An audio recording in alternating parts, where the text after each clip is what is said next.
به نام خداوند بخشنده و مهربان نهایت با رحم. قدر صحابگان بلند است یا اینکه قدر شخصان حاضره؟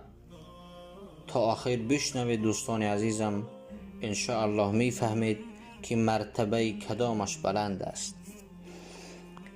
شیخ میگوید در همین زمان ما و شما در مسجد محله امام بود و یک روز نماز جمعه تقریبا 1 ساعت درباره صحابگان امر معروف کرد.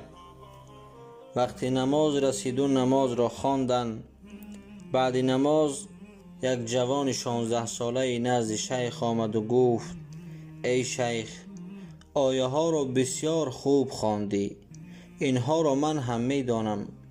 حدیث ها را هم خوب خواندی، اینها را هم من میدانم.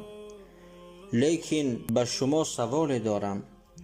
من از پدر و مادر مسلمان تولد شدم، به سن بلاغت نرسیده قرآن کریم را حفظ کردم و از زمانی که خودم را شناختم دائما نماز با جماعت خواندم. لیکن مرتبه ام در نزد خداوند از صحابگان دیده پست است. حالا آن که بعضی صحابگان پدر و مادرشان کافر بودند و نه همه‌شان حافظ قرآن کرده بودند، چی سبب دارد که قدر من از صحابه دیده پستر است؟ لطفاً مفصل و با دلیل برای من بفهمانید ای شیخ عزیز. شیخ میگوید: من در تعجب ماندم که به این جوان چگونه جواب بگویم، چگونه او را قانع سازم. خلاص به جوان میگوید: فردا صبح در نماز بامداد به سوالت جواب میدهم، کوشش میکنم که تو را قانع کنم. شیخ از فکر زیاد حتی شب خوابش نبرد که چگونه آن جوان را قانع سازم. حالا آن که وی جوان همه وقت در صف اول است، حتی یک نمازش را هم تنها نخوانده است، 5 وقت در مسجد است. فردا صبح شیخ به مسجد می رود که آن جوان نیست. در حیاتش یکم بار است که وی جوان را در مسجد ندید. نماز بامداد را خواندند. بعد نماز شیخ رجوع به سوره خوانی کرد که جوان با چشمان گریان به نزد شیخ حاضر شد. شیخ پرسید: و تو چی شده است که بار اول است در نماز جماعت اشتراک نکردی؟ جوان پسر گفت: در خواب ماندم. وقتا که خستم الکی نماز گذشته است، لکن من در خوابم پیامبر خدا صلی الله علیه و سلم را دیدم. به نزدش رفته دستهایش را می بوسیدم. در حال صحبت بودیم که ناگهان آواز سیگنال ماشین برآمد. پیامبر خدا صلی الله علیه و سلم به طرف من گفت: ماشین را نگه دارید. جوان میگوید: به هر طرف که می دویدم یگان سنگ نمی یافتم تا اینکه در زیر بلانهای ماشین بمانم. گشته باز به نزد پیامبر خدا صلی الله علیه و سلم آمده گفتم: ای پیامبر خدا، چیزی نمیابم که زیر بلان ماشین بمانم. پیامبر خدا صلی الله علیه و سلم گفت: تمام ای جوان، دم ره ماشین را الکی کیها باز گرفتند؟ جوان حیران می شود، نگاه می کند که 2 صحابگانی که قدرشان در نزد دیگر صحابگان پستر بود در زیر بلانهای ماشین در آمدند، در جای سنگ ایستادند تا اینکه ماشین به پیش نرود. جوان با چشمان گریان به شیخ گفت: خداوند مرا فهمان که من کجای و صحابگان کجا.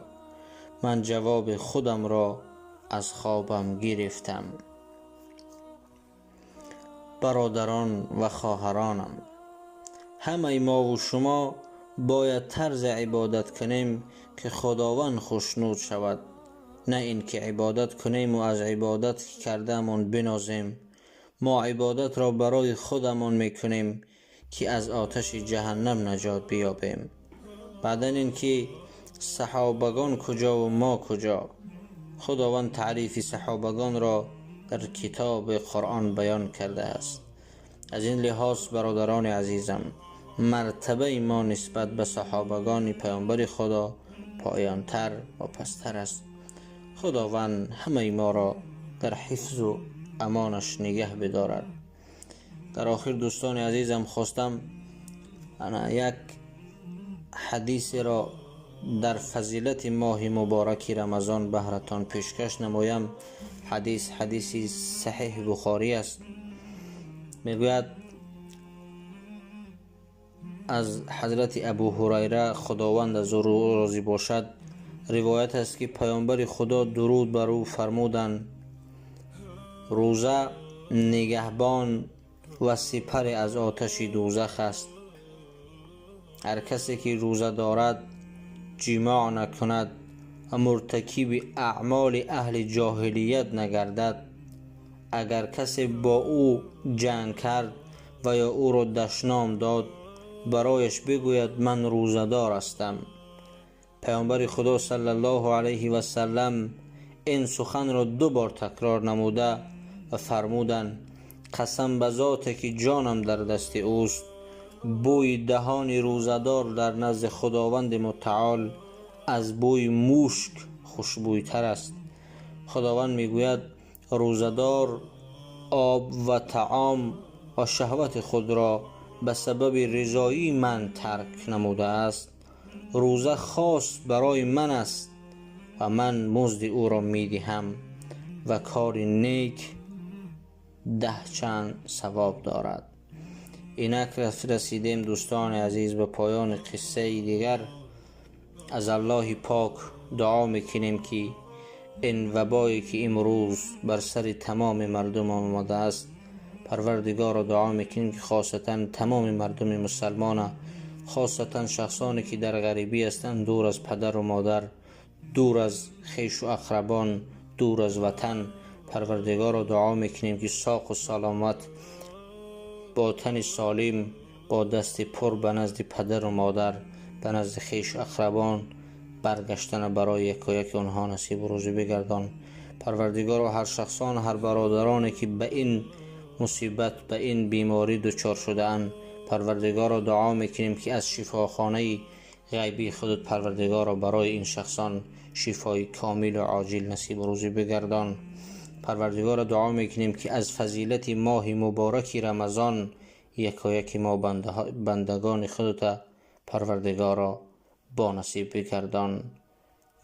با شما بودم بنده عبدالله، یک و یک شما را از برای الله پاک دوست می‌دارم. خواهش میکنم ویدیو را به دیگر دوستانتان پهن کنید. فکر و عقیده های خود را در زیر ویدیو بنویسید. السلام علیکم و رحمت الله تعالی و برکاته. بروی تربتم روزه کی میگرید کی میخندد، تنی به جان من آندم کی میشوید کی میبندد. حریری پاک بیارندم که نام آن را کفن باشد، لباس آخرین من عجب زیبا وطن باشد. مثال شه سوار اکنون به اسب قاقی چوبینم، مرا از قرض این دنیا کی میپرسد کی میبخشد. ودا ای خانه و ای در، ودا ای همسر و مادر، ودا ای قبلگاهی من، ودا ای خواهر و دادر. کنون من ره سپار هستم، برای من دعا گوید، نجاتم از عذاب قبر، برایم از خدا خواهد. سلام ای خانه ام ای قبر، سلام ای خانه آخر، ببیند اهل خاموشان، دلم این دم جگر خون است. سلام ای خانه ام ای قبر، سلام ای خانه آخر، ببیند اهل خاموشان، دلم این دم جگر خون است.